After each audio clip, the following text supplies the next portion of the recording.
Christ. And that's what we have to look forward to. Yeah. So every time he has any opportunity at all, it comes up. He manages to make everything about Jesus. It's just one of these guys that I'm sure we would find annoying at times because it seems like it's like he can't talk about anything else. Well, in these circumstances, that's a very good quality. He just insists on bringing it back to the resurrection of Jesus, bringing it back to the lordship of Christ.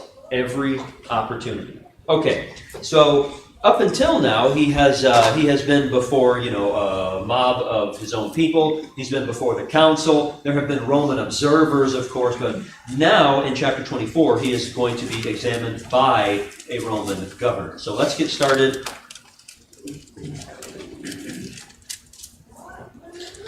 I think we would be on Harley. Can you read for us Acts 24 verses 1 through 9? And after 5 days, the high priest Ananias came down with some elders and a spokesman, one Tertullus. They laid before the governor their case against Paul. And when he had been summoned, Tertullus began to accuse him, saying, "Since through you we enjoy much peace, and since by your foresight, most excellent Felix, reforms are being made for this nation, in every way and everywhere we accept this with all gratitude. But to detain you no further, I beg you in your kindness to hear us briefly.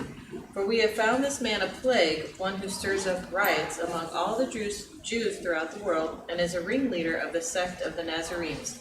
He even tried to profane the temple, but we seized him. By examining him yourself, you will be able to find out from him about everything of which we accuse him."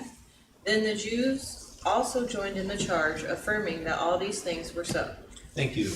Question number 1, who prosecuted the case against Paul? Tertullus. Okay, so he's like the most spokesperson. forward. Yeah, he's the spokesperson. We might say he's the attorney, the prosecuting attorney. He's the counsel, we could say. But of course, he is speaking on behalf of others, such as Ananias. okay, the high priest Ananias, The elders. and the elders have joined in too. How did Tertullus characterize Felix?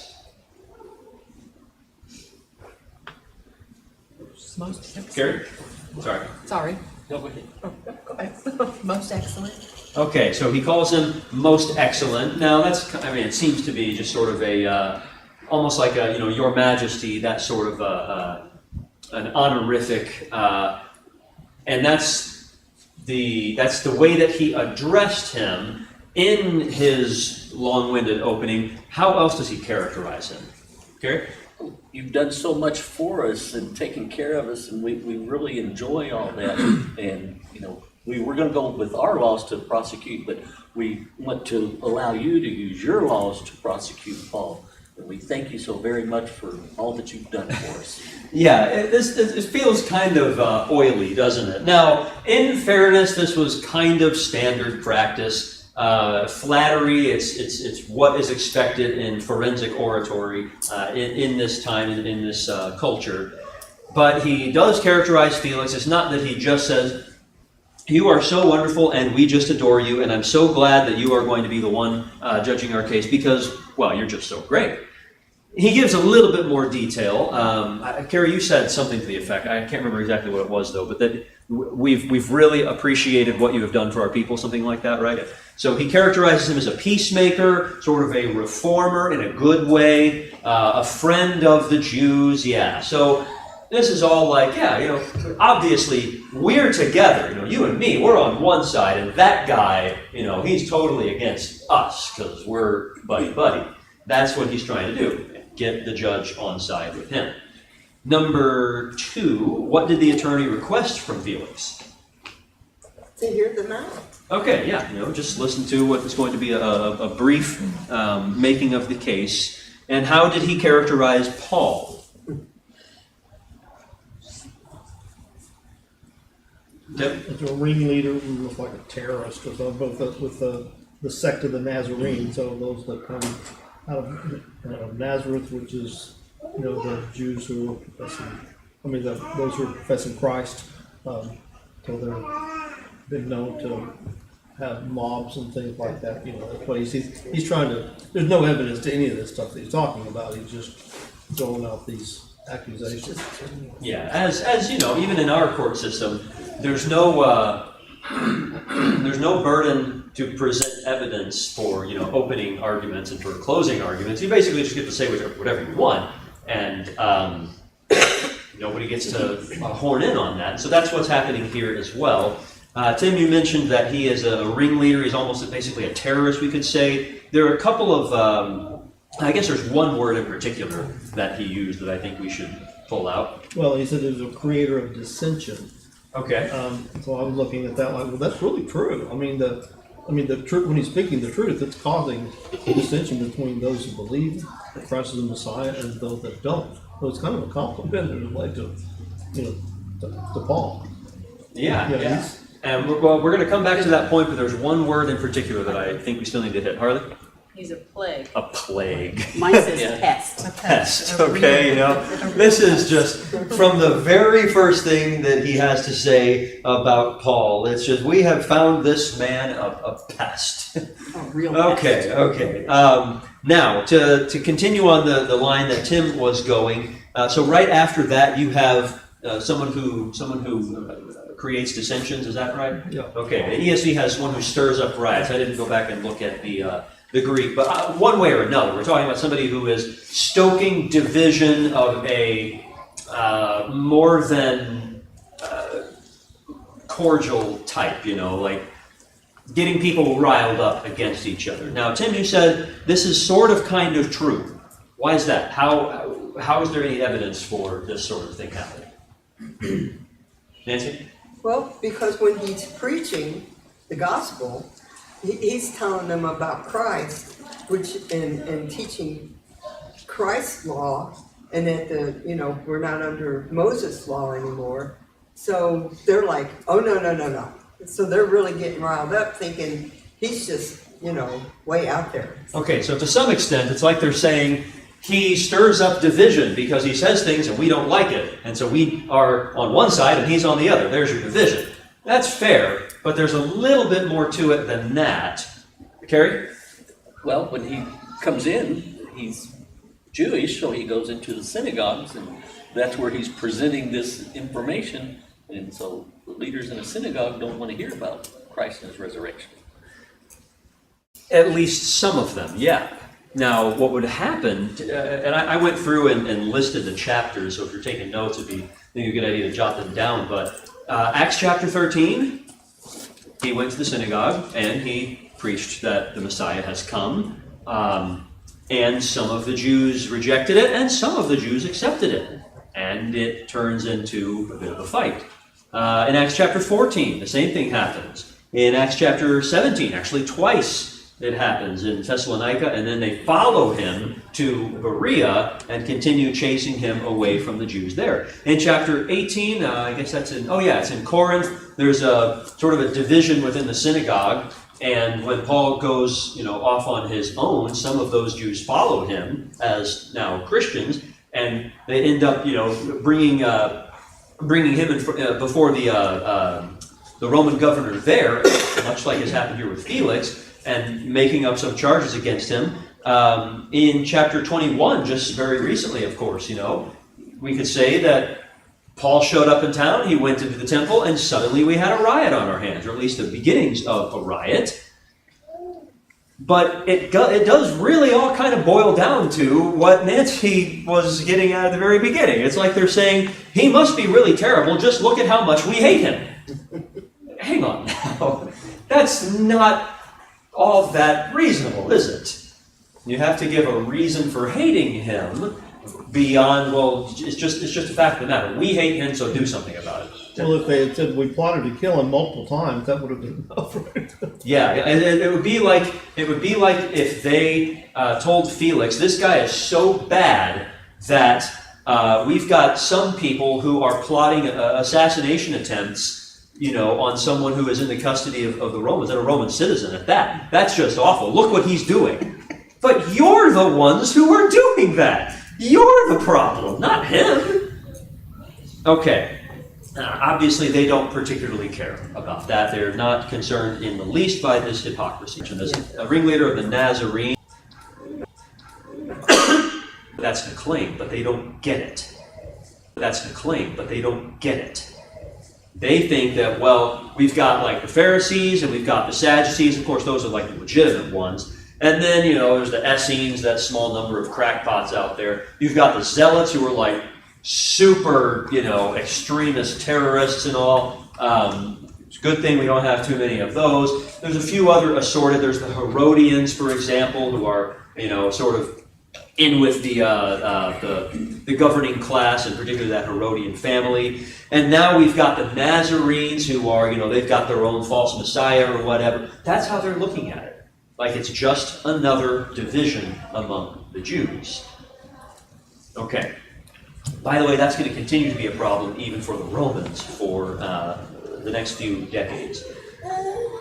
What else had Paul supposedly done that was so terrible? Defiled the temple. Okay, defiled, profaned the temple. That's what they said. Number 4, what did the accusers suggest Felix do?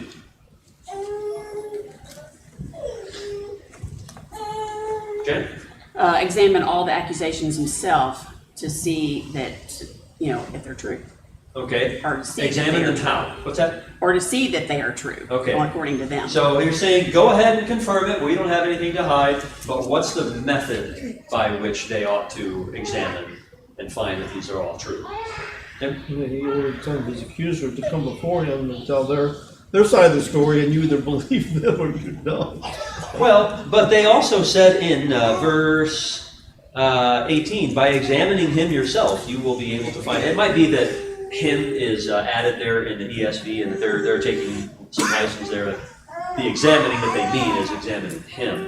Again, I didn't go back and look at it in detail in the Greek. Right, but prior to that, Lysias, the commander, came along and said, with much violence, we took him out of our hands, ordering his accusers to come before you. Mm-hmm.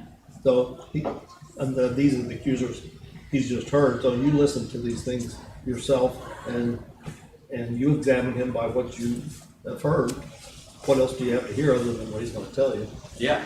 So this kind of suggests that they feel like they've got a pretty open and shut case, right? Like, talk to him. You know, you're going to find out just how dangerous this wacko is, and then you'll take care of him one way or another. That's how they feel like they've got a slam dunk. Were the charges true? We've talked about some of them, you know, but we haven't assessed the entire thing. Were the charges true? Depends on which side of the fence you're looking on. Okay, depends on your perspective. Again, it depends a lot on definitions. That's a big one. How do we define this term? We define it in this way. Well, then, I mean, a lot of these are true. If we define them in a what I think is a more realistic way, then most of them not really.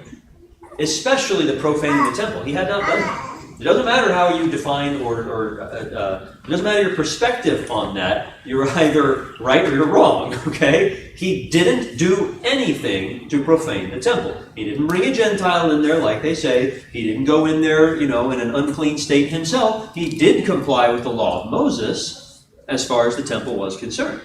But they know his teaching. They know that he's been teaching that Jews don't actually need to keep all this law anymore because they've been released from this bondage through Jesus. And so they just assume, well, I mean, then why would he go through this rigmarole? Obviously, he's not going to follow it when he goes into the temple, so he's defiling it. He's like, guys, I'm following the rules. You don't care what I do, you care what I think. That's what it comes down to, isn't it? Okay. Let's keep reading. Carrie, can you take verses 10 through 21? When the governor had nodded for him to speak, Paul responded, knowing that for many years you have been a judge to this nation, I cheerfully make my defense, since you can take note of the fact that no more than 12 days ago I went to Jerusalem to worship. Neither in the temple nor in the synagogues, nor in the city itself did they find me carrying on a discussion with anyone or causing a riot, nor can they prove to you the charges of which they now accuse me. But this I admit to you, that according to the way which they call a sect, I do serve the God of our fathers, believing everything that is in accordance with the law that is written in the prophets, having a hope in God, which these men cherish themselves, that there shall certainly be a resurrection of both the righteous and the wicked. In view of this, I also do my best to maintain always a blameless conscience, both before God and before men. Now, after several years, I came to bring alms to my nation and to present offerings, in which they found me occupied in the temple, having been purified without any crowd or uproar. But there were some Jews from Asia who ought to have been present before you, and to make accusations if they should have anything against me, or else let these men themselves tell what misdeeds they found when I stood before the council, other than for this one statement which I shouted out while standing among them, for the resurrection of the dead, I am on trial before you today. All right, thank you. Number 5. When had Paul gone up to worship at Jerusalem? 12 days ago. 12 days ago. And he seems to stress the brevity of that period. There we go. You can verify that it is not more than 12 days. What does that have to do with anything? Why does the brevity matter at all? Nancy? Well, it's almost like it all happened so quickly for them to start accusing him of something. And obviously it was the Asia Jews that actually followed him, which they seem to do all the time, which really started stirring things up. Yeah, so he's making 2 connected points there. I guess the first one is in the sort of the subtext, I guess, that you've got 2 parties here that are accusing me. You've got these Jews who have recently come from Asia for Pentecost, just like I did, and then you've got these Jews here from Jerusalem, namely these guys right here, the high priest and the elders and so forth. And I've only been here 12 days, and a lot of that, I mean, basically all that time, I've spent in prison. So I haven't even had time to cause the kind of uproar that they're accusing me of causing here back in Jerusalem. And as far as what might have happened abroad, which is to say, well outside of your jurisdiction, well, there's no witnesses of anything that happened abroad here either. And if you're going to hold me accountable for what's happened in Asia, then maybe my accusers from there should be here to offer their testimony. But they're not. Doesn't that seem shady? So he gets this point across in a very, what's the word I'm looking for? Elegant fashion. Very few words. He doesn't have to go into all of that. He just highlights the brevity of the intervening period and then lets Felix kind of do the math in between. Okay, number 6. To what charge did Paul confess? That he's in a sect called the Way, and where I wrote it down. Believing in everything that is in accordance with the law and what is written in the prophets. So it's that verse. Yeah. 14. So here's another of those very early names that appears a couple of times in the New Testament. The Way. And what common belief did he again stress in this? The resurrection of the resurrection specifically. So he points out, the scriptures and the prophets, as if to say, it's not like I'm rejecting all that they believe. I actually believe those things entirely. I believe them more fully, perhaps, because they reject the Messiah that those prophets were predicting, and I have met him. Now, he doesn't go into that yet, but you can kind of see that he's headed in that direction, can't you? Because he's bringing up the resurrection of the dead. What does that have to do with it? He brings it up there as the thing that, the hope that he holds there in verse 15. And then again in verse 21, he says that he tells Felix that he cried out about the resurrection of the dead, and that's what he's really on trial for. Why does this matter to Felix? We can see that it mattered to the Jews because, well, this is a disputed doctrinal point for them. Felix is a Gentile. Who cares? But his wife is a Jew. Okay, he has a Jewish wife.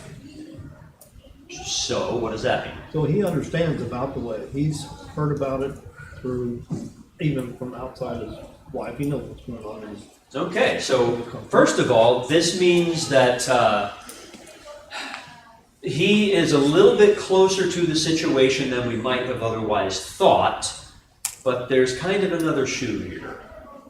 What else does it mean? Remember what we said back in, I guess, the review?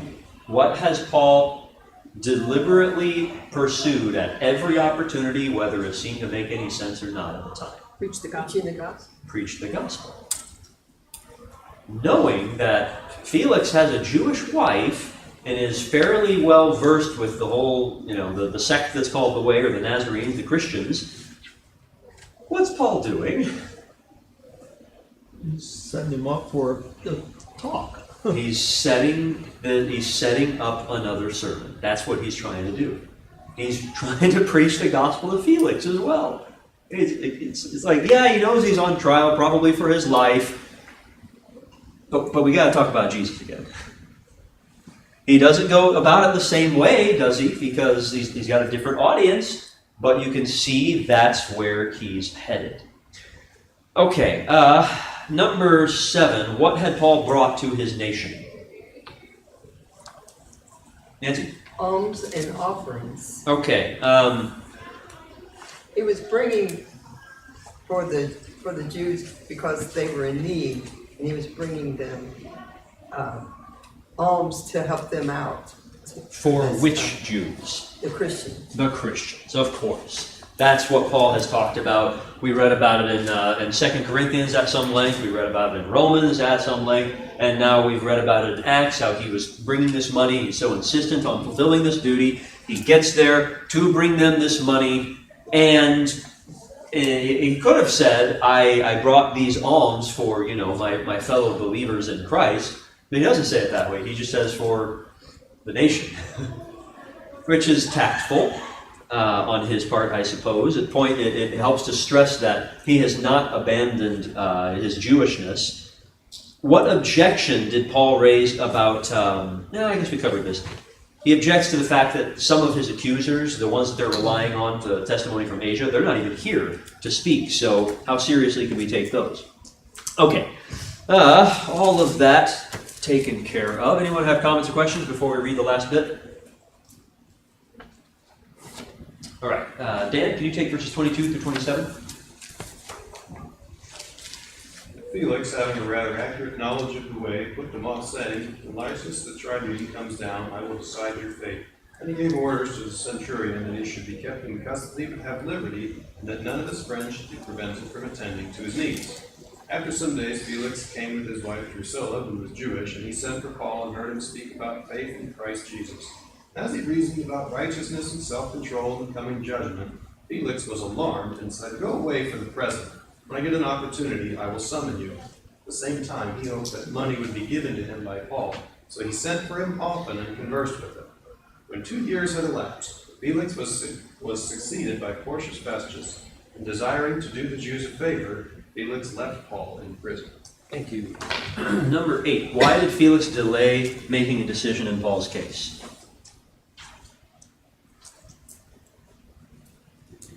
He was wanting to wait for the tribune to come. Okay. Why should that make any difference? Maybe he had more information. Why would he have more information? It would be what they did, he saw and did, and not just what the Jews saw. Okay, he is a material witness in practically everything that has transpired since Paul's initial arrest. Even there, if he wasn't bodily present, it was his immediate subordinate who was bodily present and has reported to him, so he can speak for him. He has plenty of worthwhile information to add, or even if it's just to confirm everything they said is true or everything they said is false, whatever. That still matters. Okay. Also, he's a Roman citizen, and so his word counts for more than any of these Jews' words in the Roman system. But is that the real reason? That's the stated reason. Why is he really delaying? Gary? Well, like you say, his wife is Jewish, so she's probably mentioned about Christ more. Now here we've got somebody that really knows a lot about this. I might be interested in hearing a little bit more about this person, Christ, and resurrection. But it's like he doesn't want to make a decision. He's interested, he's open, but he refuses to make a decision. Go ahead, Jen. I mean, the wording is you having a more exact knowledge. To me, exact is pretty strong knowledge. Yeah, I would contend that is perhaps a little bit too strong a translation. Okay. I mean, it's not terrible, but Okay. And we did see that he was a peacemaker, quote unquote, to what extent he was, so he avoids making decisions so that he pleases both sides. And so as long as they don't make a decision, neither side can make a decision, maybe this should just go away. Put him in prison for a while and things just kind of fade away. yeah, it seems to be kind of what he's hoping for. Let's just let this cool off. Meanwhile, I can find out more. I can hang out with this Paul guy who seems to be, very cultured and experienced, and he's obviously, a good thinker. And I could stand to talk to him a number of additional instances, and then maybe we'll get to the bottom of this one day. But you notice the timing here especially is just highly suspicious. Paul has brought up the resurrection already, and then he starts, talking more about himself and what he was doing and how he's not really guilty of anything deserving death or imprisonment. And then he brings up this whole, there was this one thing that I cried out something about, it's with respect to the resurrection of the dead that I am on trial before you this day. Again, planting that seed and telling Felix, that's really what this hinges on, whether the dead are raised. And it's right after that Felix says, you know what, we're going to delay this. I'll tell you what, let's wait until Lysias comes, because, I'd really like to hear his take on everything that has transpired. And apparently never really happens, or if it does, then it's not worth reporting because nothing comes of it. 2 years elapse, and we just see the same thing from him. Number 9, what did Felix allow Paul's friends to do while he remained in custody? To see to his needs. They could go visit him and see to his needs. Okay, so he's not just like a belligerent jerk who threw Paul into prison because he hates Christians or because he wants to get in good with these Jewish leaders, make them happy by throwing an innocent man in prison. If that were his attitude, then he would just make them happy by executing him. And what's the difference to him? It doesn't matter a whole lot. Number 10, upon learning of the gospel, what did Felix tell Paul? Not now. What's that? Not now. A more convenient. It's the same thing. Later. We'll handle that another time. He just keeps pushing it off. It's like he can tell it's important, but he's not ready or not willing to submit himself. Is that any good? Recognizing that the gospel matters, recognizing that Jesus is important, but refusing to submit yourself to him doesn't benefit anybody anything, does it? Yes. Go ahead, Jan. Well, I mean, it says Felix became frightened. So, because he feels that that's the truth? That's what I'm kind of Yeah, thinking. basically. So he can tell it's important, like I said. He has at least a spark of belief, but not enough to put his trust in the one who claims to raise the dead. It's like he's afraid that if he learns too much, then he'll have to decide. If he learns too much, then he'll have to trust him. He'll have to turn himself over. He'll have to submit to his will, and he didn't want to do that. And change the belief he's had his whole entire life. Say again? And change the belief he's had his entire life. Yeah, potentially that could be an issue as well.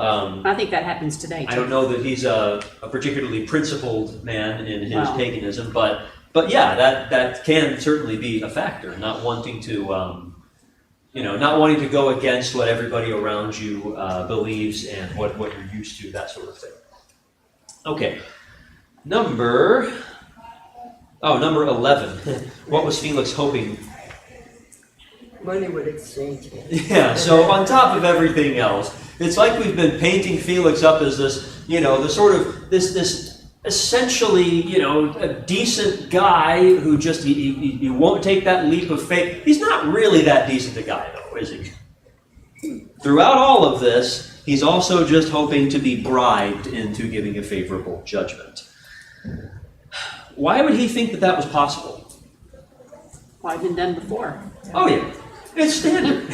Happens all the time. This is what Roman governors do. Okay, they typically serve as consul back at Rome for a year, which by this point is kind of a sinecure job. You don't really have any duties to speak of, and then you become a proconsul, which means previously you were a consul. Then you get sent out to govern one of the provinces. Well, what do you do there? You fleece those people. Okay, you take bribes, you do whatever you got to do in order to extract wealth from them and enrich yourself, and then you go back home to Rome or wherever you've got a nice villa somewhere in the Italian peninsula. This is the way they did it. Now, it's not like they all thought it was great that this happened, but it's what they basically all did. Very standard behavior. So why not just give him the bribe and get it over with when your case is just, as Paul's is? Yeah? Paul's got him right where he wants him from the perspective of this is the way to get a repeat audience with this guy. So first of all, there are some benefits that come from continuing to be there in proximity to him. That's fair. What else? Jen? Well, getting a bribe kind of seems like you're right about me.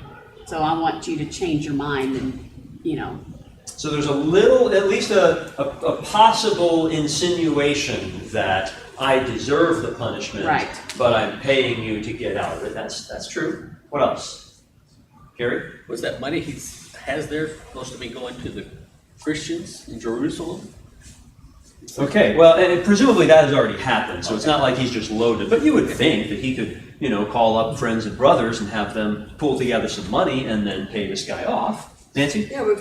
Yeah, Paul didn't have a lot of money because he was going from town to town, and he would actually work to get by and not put a burden on the towns that he was in, the people, the Christians. But that's what I'm getting at. It's not like he doesn't have friends around. He could pretty easily scare up quite a few Christians who would be more than happy to put. I just take it, when you're afraid of something. He's maybe close. Yeah. I don't know about the edge.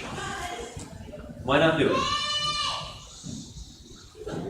Is it right to give bribes to get what you want? It's God's word. It's wrong. It's wrong to do that, isn't it? Okay? Paul knows that. Yeah, there are definitely some benefits that come with maintaining your integrity there, but the main reason not to give the bribe to get what you want just because your cause is just is because that's wrong. And so he's not going to do it. That's dishonest behavior. Bribery is unjust, and evil means are not justified by the good ends that they pursue.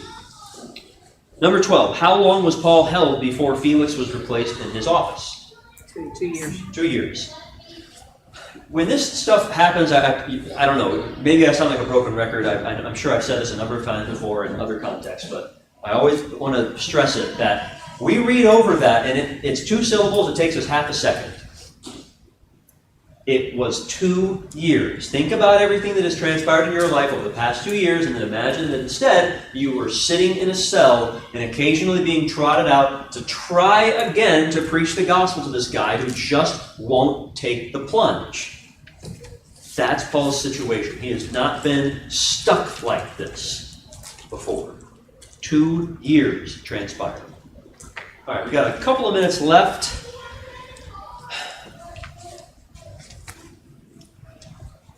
Number 13, why did Tertullus compliment Felix before presenting his case? And why did Paul do the same? Because it's easy to harp on Tertullus, like, well, he's just a slime bag. He's trying to, cozy up to the judge in order to get a favorable verdict. But Paul does the same thing. Nancy? But that's usually Paul's way in order to get something going. Don't insult anybody, build them up, and then they're more willing to listen. Yeah, absolutely. First of all, it's just the way that things were done. And it's not like there was anything specifically wrong with it. Second of all, why would you want to alienate somebody who is a potential believer, somebody that you have an opportunity to preach the gospel to? Of course, this is what he does all the time. You look at his letters, look at Corinthians even. There's so many bad things to say about these people, and yet he tries so hard to find something good to say about them at the very beginning as he's opening up. I don't know that he really succeeds in Corinthians, but he at least tries very, very hard to do so. And that's a good example for us. Be tactful. Think about what you're saying and how you say it, and not just speaking the truth, but speaking the truth in love. We don't really have time. Number 15, why did Felix want to put off dealing with the gospel until later? And crucially, did that later ever come? Never said. Not as far as we can tell. Seems like he's always got an excuse for why he can't do it right now.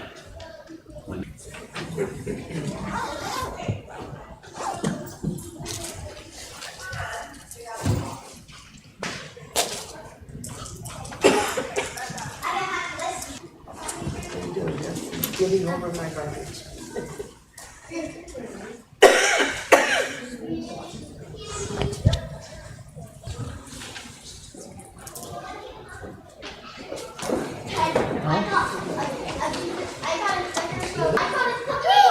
How you doing, Benjamin?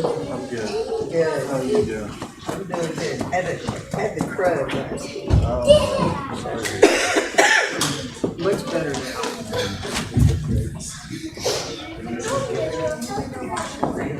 You definitely don't want to get this stuff.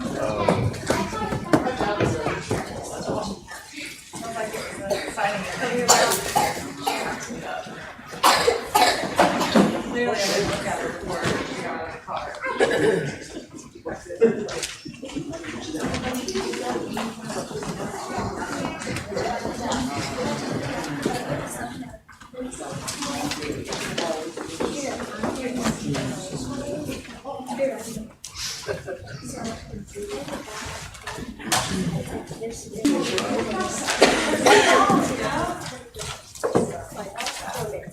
You have fun with the kids? Yep.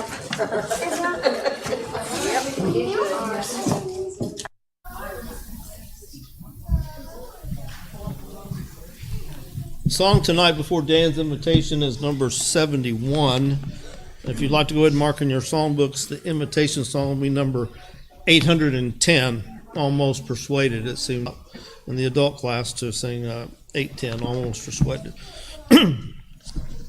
So saints, lift your voices, and Dan will deliver the invitation.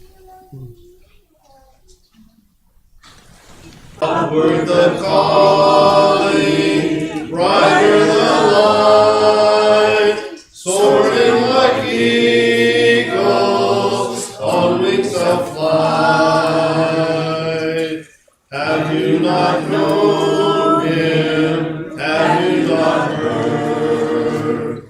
God is creator of all the earth. Eyes have seen his great might, soar like an eagle on wings of flight.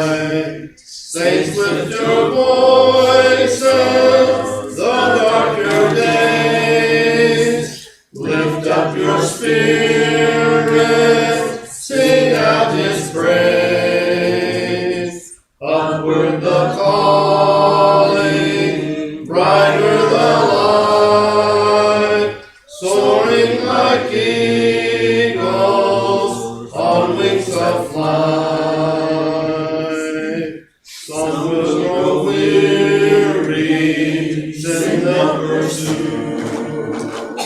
Servants of God, their power renewed.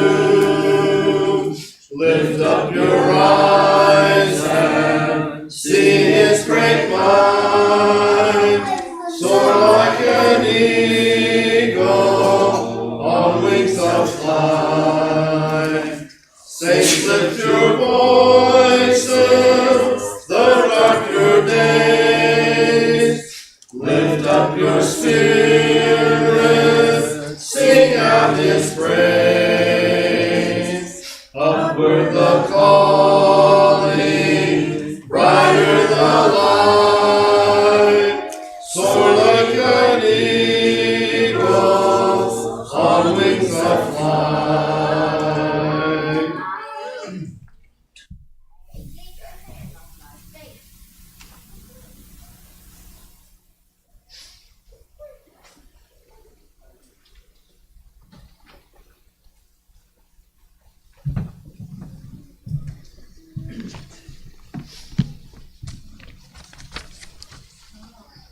Good evening. It's good to be here at midweek. See everybody. In the adult class on Sundays, we have been looking at Haggai recently and the reconstruction of the temple. And so Zerubbabel is the Old Testament character that we have been focused on here pretty recently. At the end of Haggai chapter 2, there's a verse that I found pretty interesting, and we didn't really have time to get into it in the most recent class on Sunday morning, and so I wanted to just take a quick look at it with everybody this evening. It says there in Haggai 2, verse 23, "On that day, declares the Lord of hosts, I will take you, Zerubbabel, son of Shealtiel, my servant, declares the Lord, and I will make you like a signet ring, for I have chosen you, declares the Lord of hosts." God told Zerubbabel he would be like a signet ring. Some of you, like the adults primarily, right, you probably already know what that is. You kind of have a picture of that in your mind. I try to be mindful when I'm up here, especially for these invitations and things like that, that we have a lot of young ears, and increasingly we have ears that are starting to pick up on more, and they're starting to grasp more, and I need to make these things these talks a little more approachable for the younger kids in the audience, right? So if you don't know what a signet ring is, it was a ring that was worn on the finger of someone who was important, right? A king or a general or a governor, someone in that sort of capacity. The reason this ring was special is because it had a symbol on it that was unique to that official, right? Again, the king or the governor or whatever. And so this ring was like a stamp. You had this ring not just because it was cool or it was special or it was unique to you, but they would use this ring so that they could stamp things and show that they had been here, right? Usually it was wax, and you could use it to stamp near a door or to stamp an envelope, all kinds of things, right? And if that ring is used to stamp that wax, that tells you that that official had been here, right? That the king is involved in this thing or this building or this letter or whatever, and therefore it's really important, right? It's a way for that person to mark that object, right? That they are changing it, it bears their imprint. For the adults who are in here, have you ever said something and then heard your parents' words come out of your mouth? They formed you in that way, right? You bear their mark, you bear their imprint, sometimes in ways that surprise you. We could say something similar for the followers of God, right? That we are all supposed to be formed and shaped by Him, that we should be transformed is the word that comes up a lot, right? We should bear His mark, right? Deuteronomy 7:6, right? You are a people consecrated to your God, all the peoples of the earth. Your God chose you to be your God's treasured people. That concept carries forward to the New Testament as well, right? 1 Peter 2:9.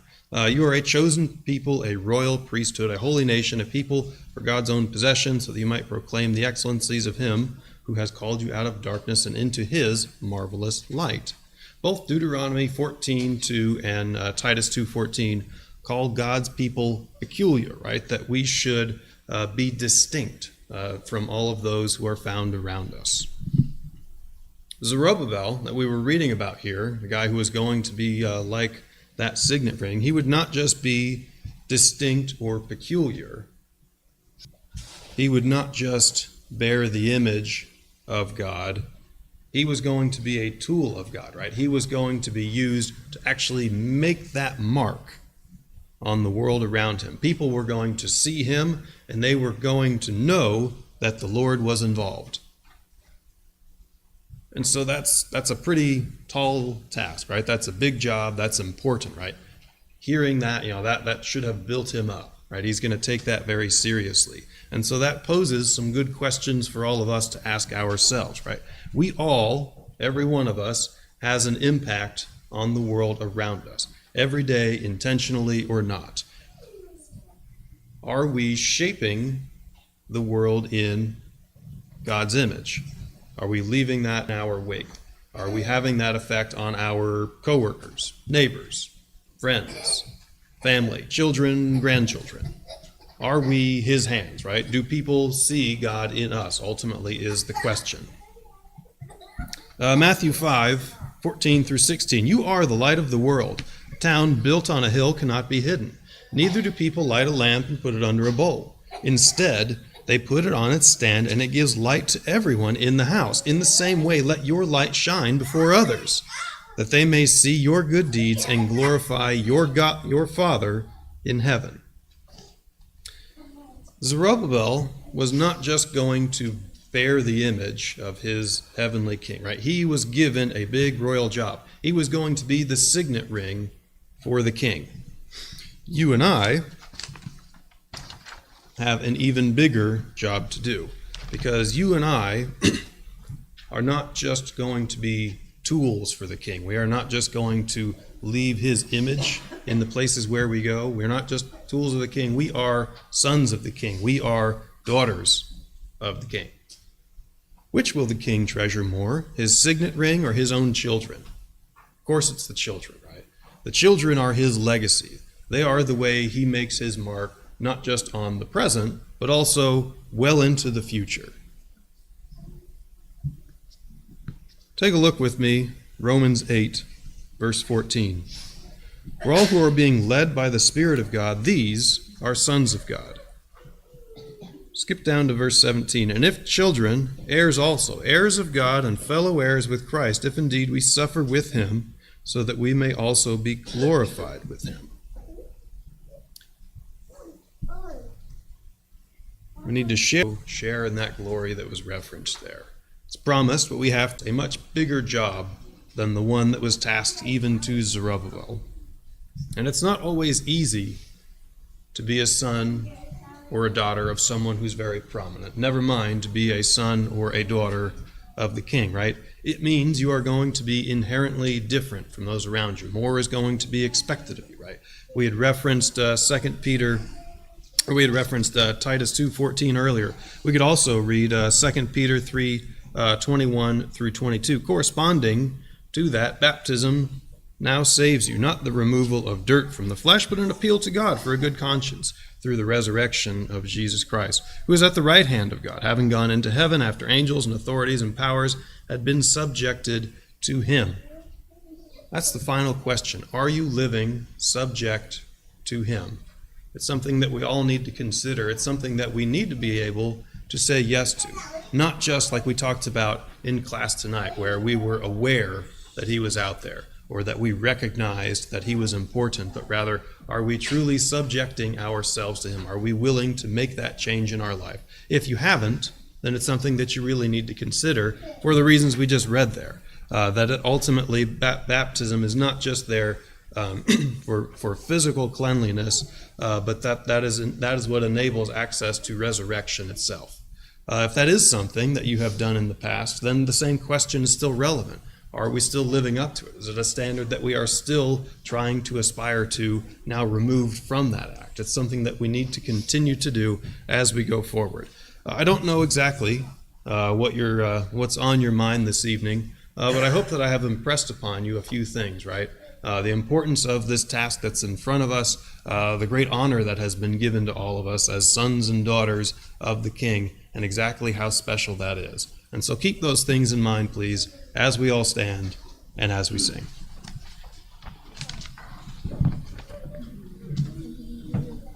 Almost persuaded now to believe, almost persuaded Christ to receive. Seems now some soul to say, go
moment we led in our closing word of prayer. I want to thank Dan for the invitation and think about the adult class, to think about the song we just sang, and that all of us at one time were in that state. We were almost persuaded till we became a Christian.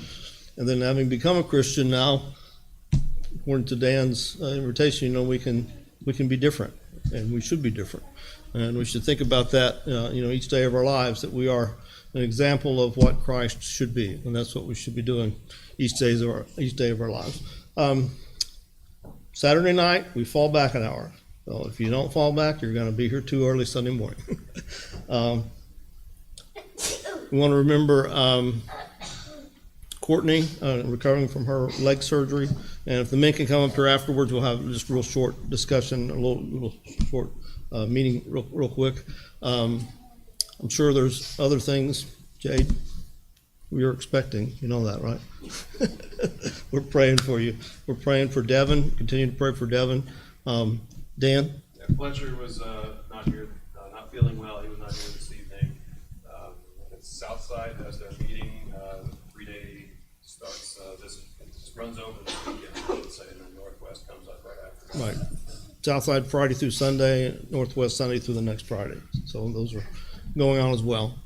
Those are all the announcements that I have at this time. I'm not sure who was down for the closing prayer, but anybody? Kevin, would you like to lead the closing prayer? And Kevin will lead the closing prayer. Will be dismissed. Let's pray. Dear Heavenly Father, we're so thankful for this day you've given us. Thank you for allowing us to come together here midweek and study another portion of your word. Lord, be with those that were away from us, whether they be sick or on the roads of travel. Help them to get better and be back with us again. Lord, help us take what we've learned tonight and go out into this community and be a shining light. Lord, we're so thankful for your son and for that sacrifice, and hope that one day we'll be with him. Lord, thank you for all that you do. It's in your son's name we pray. Amen. Amen.